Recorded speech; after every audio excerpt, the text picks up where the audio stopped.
Bismillahirrahmanirrahim.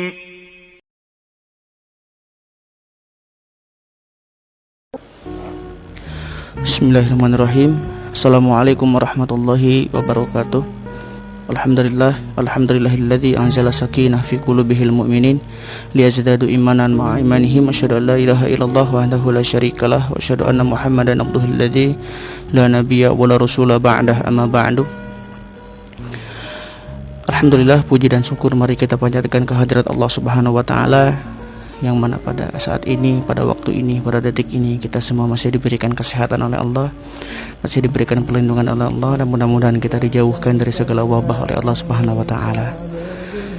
Hadirin yang dimuliakan Allah, tujuan saya memposting video ini yang pertama itu supaya kita semua itu dijauhkan dari segala kepanikan, tetap terjaga giroh semangat kita di dalam bulan suci Ramadan ini, dan jangan sampai melemah iman kita di tengah-tengah wabah COVID-19 ini.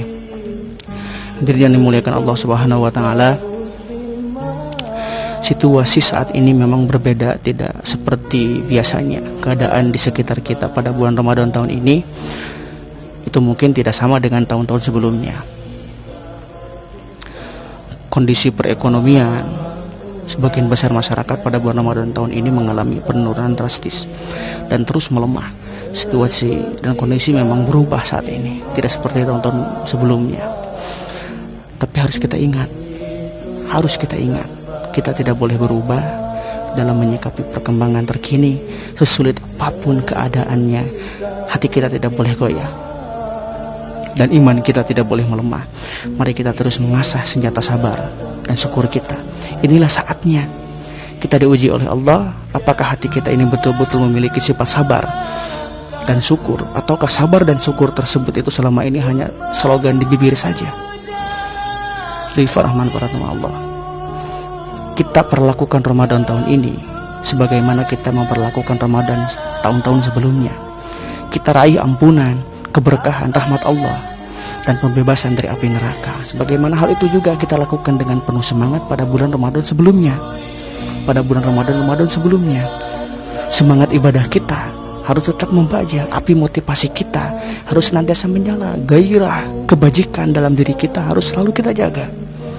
Ibadah bisa dilakukan di mana saja. Jika memungkinkan di masjid ya di masjid, atau di musola ya di musola. Maka ketika kita tidak memungkinkan di masjid dan di musola, maka kita dapat lakukan di rumah saja bersama keluarga tercinta.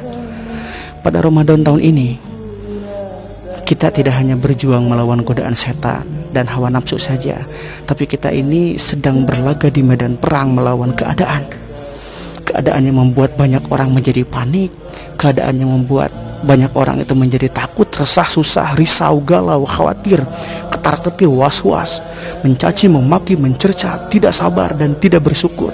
Kita tidak boleh kalah dengan keadaan tersebut. Kita kalahkan keadaan dengan menjaga hati kita harus tetap jernih, tidak boleh terkotori dengan limbah-limbah kepanikan dan ketakutan tersebut. Apakah kita percaya, apakah kita ingat bahwa Allah itu akan memberikan cobaan pada orang-orang yang beriman itu berupa ketakutan dan kelaparan? Maka di saat inilah kita harus ingat bahwa ini adalah cobaan untuk kita, bahwa ini adalah ujian dari Allah untuk orang-orang yang beriman insyaallah. Maka hati kita harus tetap jernih, tidak boleh terkotori dengan limbah-limbah dan kepanikan tersebut. Hati kita tidak boleh dilanda kepanikan dan ketakutan, tapi harus tetap menjaga kewaspadaan. Itu harus.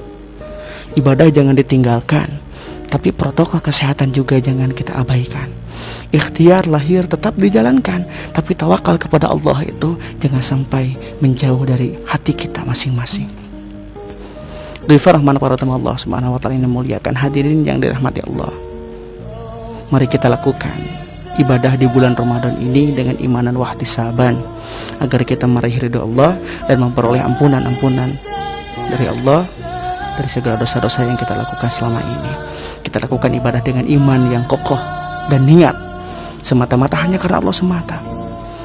Iman yang kokoh artinya beriman bahwa Allah adalah satu-satunya zat yang wajib kita sembah. Dialah yang menciptakan segala sesuatu, tidak membutuhkan kepada segala sesuatu, menakdirkan segala sesuatu, menghendaki terjadinya segala sesuatu, dan berbeda dengan segala sesuatu.